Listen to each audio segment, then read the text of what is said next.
About her. She's a girl that got it going on.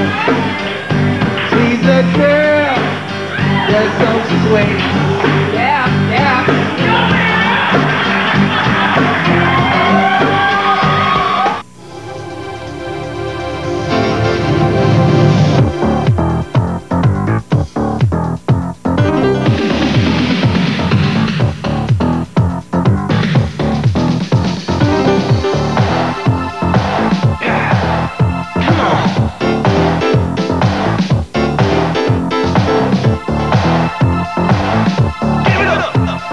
From Planet...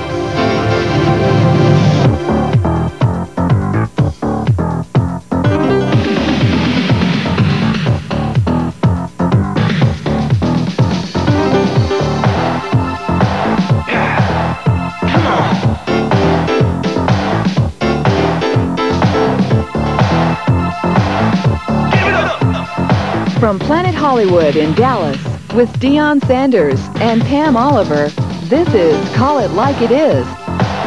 Tonight's guest, author Skip Bayless. And now, here's Pam and Prime.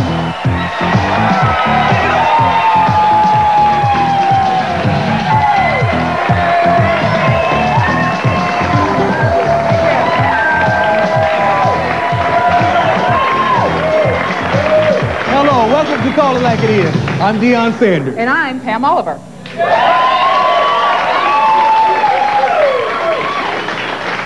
How excited are you about tonight's show? Pam, believe me, I'm more excited than Dennis Rodman at a cross-dressers convention, baby. So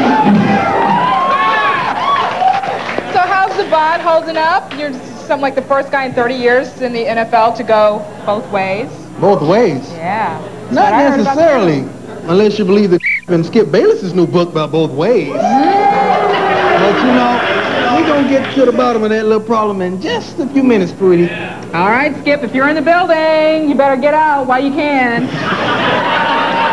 So, you know, you mentioned Dennis Rodman. I never asked you this. Did you get a chance to see that ridiculous wedding scene in New York City with this man, who looked actually much better as a woman? That was, He looked actually kind of nice. That was interesting.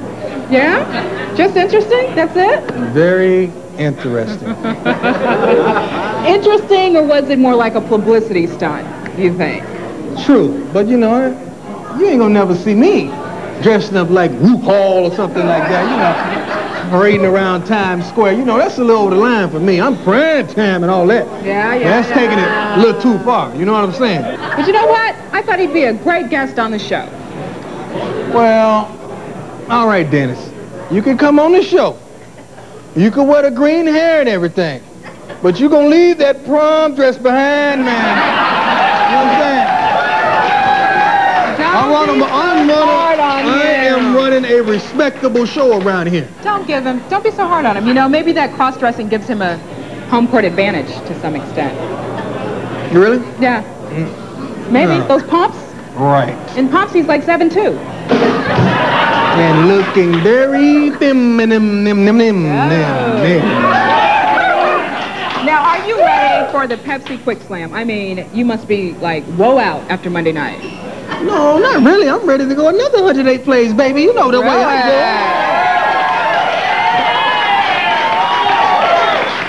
go. Make that 108 rounds after author Skip Bayless comes on the show. When he gets here, we're going to talk about some things. We're going to both call it like it is. So you stay there, and we'll be right back.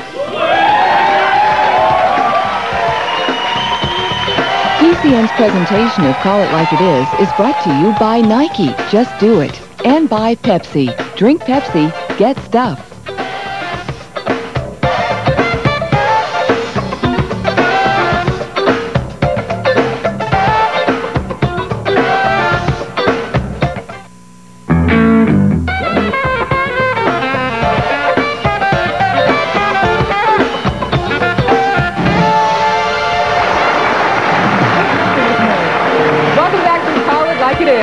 Hey, we're coming to you from Planet Hollywood in Dallas. By the way, Pam, guess who called me last week saying what a great job we did together? Who Who? Who called you Deion? Jerry Rice. See, Jerry Rice. I can't believe it. You know, he wants to get together when I go out to Frisco and play him. You know, the three of us. Maybe go to the mall, do a little shopping, go to the jewelry store, since he didn't pick up a ring last year. Thank you. If you know what I mean. You are so kind. It's jewelry, by the way. It's not jewelry. Like, well, where I'm from, it's jewelry. Like jewelry. It's jewelry. All right? Just so you know. Anyway, I told you. Our guest tonight wears almost no jewelry. All of Skip Bayless's nuggets are in his new book, Hellbent. Before he joins us, though, let's take a brief look at what's in his book. Hellbent. The crazy truth about the win-or-else Dallas Cowboys is the eye-opening, dirt-digging, no subject is taboo revealing expose of life behind the scenes with the 1995 world champion Cowboys. Most Cowboys fans will not find the book enjoyable. Fascinating, yes. Enjoyable, no. Author Skip Bayless calls it like it is, or at least how he sees it, with riveting detail and insight. Is Troy Aikman gay? Bayless says there was pressure from the so-called Oklahoma Mafia, the Barry Switzer supporters, to tell the truth about Aikman and reveal what a fraud he is. I think it's criminal for a guy like that to write a book that is based solely on speculation. The parts that I saw, it's fabrication at its finest, and I think it's a joke. The Oklahoma Mafia, according to Bayless, suggested that Aikman might have taken a dive in 2 games with the Washington Redskins to make Switzer look bad. According to Bayless, soon the coach would be led to believe that the quarterback was a gay, game-tanking racist out to get him fired and Norv Turner hired, while the quarterback would view the coach as the owner's half-crazy puppet who had gone out of control and directed certain media members to criticize and expose the quarterback, end quote. On Deion Sanders, Bayless has several observations, including these, quote, the white media especially resents Deion because, in part, he's everything they were always taught not to be as an athlete. He's not even courageous. And later, he writes, Deion is to football what a young Ali was to boxing, or Gretzky has been to hockey. Above it. Bayless concludes that winning may be the team's only salvation. Quote, more than ever, Bayless writes, the Cowboys are a team of nitro egos, one jostle away from implosion.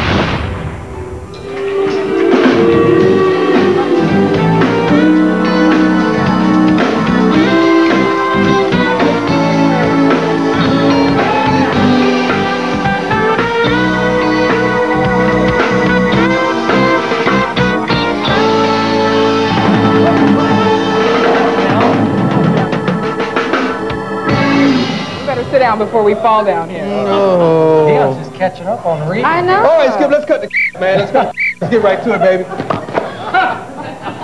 Skip. Where do you get off stating that one of my teammates is a homosexual? Where are your facts? Do you know how detrimental that is to a guy such as Troy? I don't state that at all. This book is about a very troubled, paranoia-plagued relationship, or lack thereof, between your quarterback, Troy Aikman, and Barry Switzer that disintegrated over a 2-year period to where they didn't even speak the last couple of months of last season.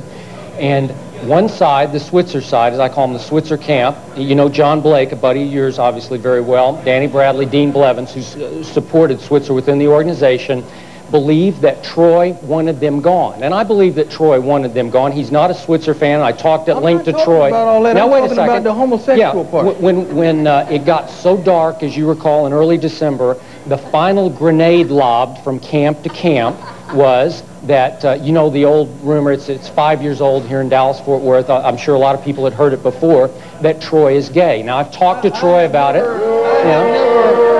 I have never heard that. This is a man. I'm not gay, but Troy is a good-looking guy. He is a good-looking guy. I agree. And I'm now, sure I talked to Troy. I'm sure he can get any woman he wants. He says he is absolutely not gay. Do you know what yes, an I know accusation exactly like what it that is. will do to a guy like Troy Aikman, whose endorsement Now, potential is unbelievable? Troy says that he's gotten a lot of mail about this over the last 4 or 5 years. I'm sure. And he took the opportunity in this book to just completely shoot a hole in it. We're talking about 5 pages out of 300, and when you get to it, you'll just shake your head, and it'll be a pretty ho-hum part of this feud that's going on between them. You will put no credibility in it, no credence. Skip. And Troy took the opportunity to put it to bed. Journalism 101. Journalism 101. Right. You do not print rumors. A rumor is just that. It's a rumor. Again, we're getting completely off the subject of the book. You know, I mean, this is such a tiny part. What about this, Skip? How Troy, Barry, Jerry, and Deion, and Emmett, and Michael won it all in spite of themselves? Well, it's what kind of statement is that? You tell me what you think of this quote from Troy Aikman. He told me on February 15th, 2 weeks after the Super Bowl, that from what he knows about what went on inside your team, what you accomplished as a team was the greatest achievement in sports history. Now, you were a two-touchdown favorite in the Super Bowl. Would you agree with that statement? That's a hell of a way to clean that up, Skip, but I'm not buying it. No, seriously, that's a pretty strong statement. When you write a book like this, Skip, excuse me, when you write a book like that, are you looking for controversy to sell your book? No. Are you writing facts or beliefs of yourself? That's a great story. That's a significant story to tell if what he overcame, let's just say it was just Troy's overcoming some of the things that were inflicted upon him by Barry Switzer and company, and they're all detailed. I talked to everybody at length for the book, and I back everything up with the quotes. Again, the gay thing is such a small part. It's not a small part, yes, it is. unless it's yourself. But you haven't read the book, and if you did, you'd say it was a small part. Well, I can't say that. I read the book, okay, and I found a lot of it just to be regurgitated old cowboy stories. We've heard them all. No, I think you haven't heard any of these stories. Yeah, I think we have. We've heard about Kevin Williams. We've heard about all of these things. We've heard about the Troy Barry friction. But nobody reported the backdrop of the story. It's a character study between two very strong men who sometimes, under the incredible pressure that we inflict here as a group on the coach and quarterback of the Dallas Cowboys, occasionally they became these sort of irrational, paranoia-plagued combatants during the year. And again, I interviewed both of them at length, and it's backed up with the quotes in the book. And if you read it, you won't think it's so bad. You'll think it's just two human beings under the incredible, as you've experienced, heat of battle. I don't know about that. Skip, I'll tell you what. When you go over there to the Cowboys now, when you visit, do you feel friction because of your book? Because I notice a lot of my teammates really don't like you at this time. But I can't, that's my job. I mean, that's what I do for a living. And I told a very significant story that I think 20 years from now, people will look back on it and it'll be on somebody's bookshelf. And it was again, if this was the greatest achievement ever, I make Troy Aikman out to be a hero in this book. Hey, it's very interesting reading. Here's the deal. I wrote a book in 92, 93 on Jimmy versus Jerry Jones, Jimmy Johnson, and everybody said, well, you exaggerated all that. And then 5 months later, what happened? Jerry fired Jimmy. And everybody said, that's impossible. That could not have happened. And it was all in my book. That's what I do for a living. I'm a reporter, and I'll stand on 25 years of reputation. And I don't think we've heard the end of this yet. We haven't, because you know what I found about this book after reading this book? There seems to be a lot of personal stuff in this book. Yeah. There are a lot of different things between you and Troy and you and Barry. You almost pitted everyone else against everyone else, unbeknownst to them. Well, now you tell me, did they speak the last 2 months of the season? Yes, they did. No, they did not. Absolutely did not. I'm there. Well, so am I. I'm at practice. I'm on the field. How can you tell me they didn't speak the last 2 weeks? The last 2 months of the season. Troy in the book is saying that they didn't speak. It was from, I'll tell you what, it was the December, Monday after the second Washington loss, whatever that was, the 5th of December. From that point until about at least a month after the Super Bowl, I promise you they didn't speak a word. All right. I don't know about that. That isn't we got to wrap this up. That isn't true. Why? We don't have to go. I wish we had more time for Skip. Without this. To be because continued. I would never agree with you with this. But I want to just thank you for having the guts to come on here, knowing what the substance is going to be about. Thank you very much. All right, stay with us. Here's the Primetime Players to take us to the break.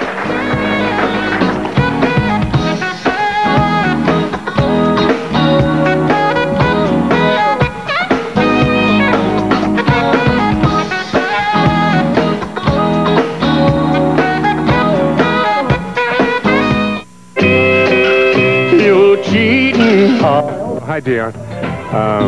I'm Craig T. Nelson. I am on that show, Coach. Listen, followed your career, and gosh, you're just doing really well. And like your clothes and like your style.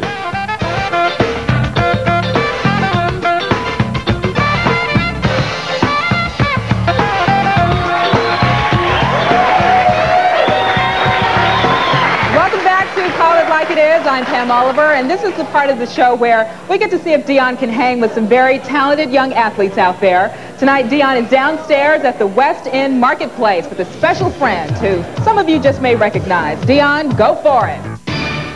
That's right, Pam. You know what? I'm here with 17-year-old Brian Epps. Some of you fans might recognize Brian as Michael on the TV show Barney. My kids definitely know him. Hey, welcome to Call It Like It Is. All right. You want to challenge me? Sounds good. You name the sport. How about Alpine Racer? Ooh, Alpine Racer. I never did this before. Let's see what we got here. Oh, my goodness. I'd have been all in that tree. Yeah. Ooh.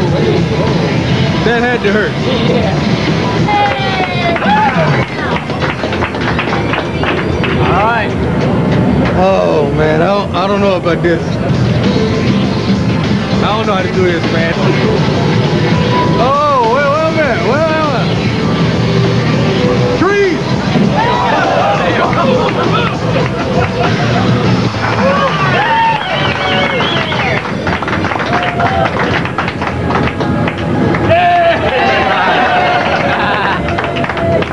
I see why ain't too many black people ski. Now, Deion, I had a question about an autograph, maybe, you know. Oh, no problem. I'll look up. Well, no. I heard your daughter's, 6 years old, and thought maybe your kids would like an autograph. Oh, definitely, man. Now, is that Deandra with an A or an E? A E. There you go. Oh, that's cool, man. Hey, back to you, Pam. All right, Brian teaching Deion a couple of things or two. Way to kick that butt, Brian. I'm digging that. Now, if you have what it takes to challenge Deion in a game of skill or fun, write to us here at PCN and tell us why you would possibly want to play him in anything, such as a game like that. Who knows? You just might be fortunate enough to be chosen to make a complete fool of yourself right here on this show in front of millions of people, at least, 50 or so. All right, when we come back, Deion and I go one-on-one, so stay right there.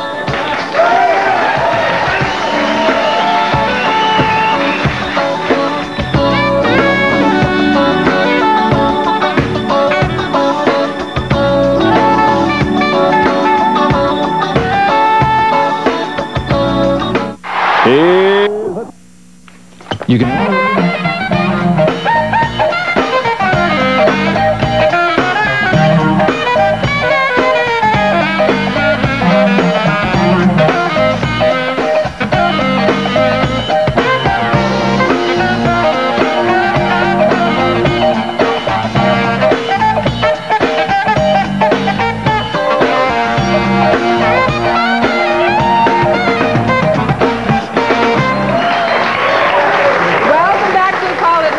Now, this is the part of the show where you may want to send the kids out for cover.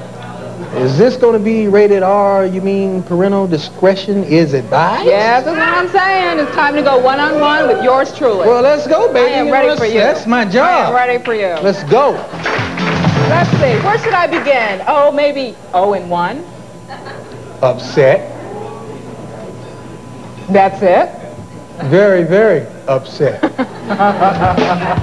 How many times as a receiver were you, in the wrong spot? Be honest. Be honest? Yeah. More times than they would ever know. Do you know any other patterns other than the up and out? Any other patterns? Is that your only route? No, I had that. I got many other routes, but when you're killing a guy like we were killing that guy, you got to keep on killing the guy. Oh, no. What did he give you, about 10 yards cushion there? Well, I don't blame him. You want to let me catch a ball in front of you and come and tackle me, or let me catch a ball behind you and watch me dance?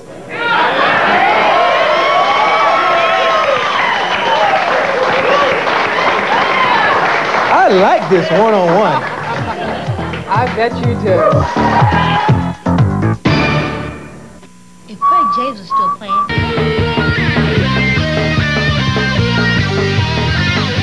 Flickball, the ultimate paper football. Play them, collect them, trade them. Flickball, the patented paper football that features your favorite NFL teams and NFL players. Available at Kroger and Target stores everywhere. The presentation of Call It Like It is brought to you by Nike, Just Do It, and Pepsi, the official cola of Texas Stadium. Listen, baseball, football, you got race cars, okay? It's kind of expensive. You can afford it, and I think you're competitive enough to want to do this. Well, there it goes. I guess it's been repossessed.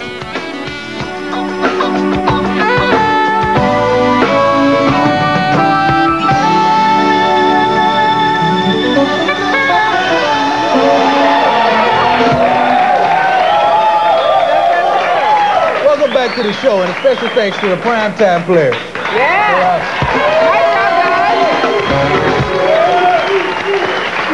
So you having fun? You having fun doing the show? Let's just say more fun than having a root canal, but not as much fun as winning the Super Bowl, baby. Yeah. Sort of like it's better than granola, but as good as Lucky Charms. Better than Lucky Charms, but not as good as Sweeties. Oh, really? The ones that I'm on the box. Are you still on the box? I think you've been booted off the box, babe. Haven't you been to the store lately? You are not in the box. It's a generic box. It's not a generic box. It is. My You are kids, everywhere these days, everywhere except for the end zone. Ain't scored nary a touchdown. Cowboys scored 3 measly points the whole season. thanks, Pam. That's why I like you, and 3 points. that's just No why touchdown. we No dancing. That's Nothing. why. All right. Thanks. Oh. That's why we both call it like it is. See you next week, baby.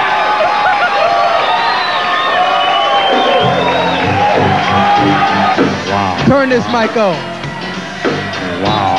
Now let me welcome everybody to the Wild Wild West, a state that's untouchable like Elliot Ness. The track hits your eardrums like a slug to your chest. Pack a vest for your Jimmy in the city of sex. We in the Sunshine State with the bomb and Quincy, a state where you never find the dance floor empty, and pimps be on a mission for them greens. Lean, mean, money making machines serving fiends. I've been in the game for 10 years making rap tunes. Ever since Honeys was wearing costumes. Now it's 95 and they clock me and watch me diamond shining, looking like a Rob Liberace. It's all good from Diego to the Bay. Your city is a bomb if your city making pay. Throw up a finger if you feel the same way. Pam putting it on for California, yeah. I'm Maxis, no doubt about it. Pam Oliver, no doubt about it. Promotional consideration for Call It Like It is provided by Lombardo Custom Apparel, the country's premier custom clothier with 3 Texas locations, and Cantoni Furniture and Design Studios. Discover why there's simply not another store like it. Call It Like It is a presentation of Players Communication Network, PCN. Sponsored in part by Southwestern Bell.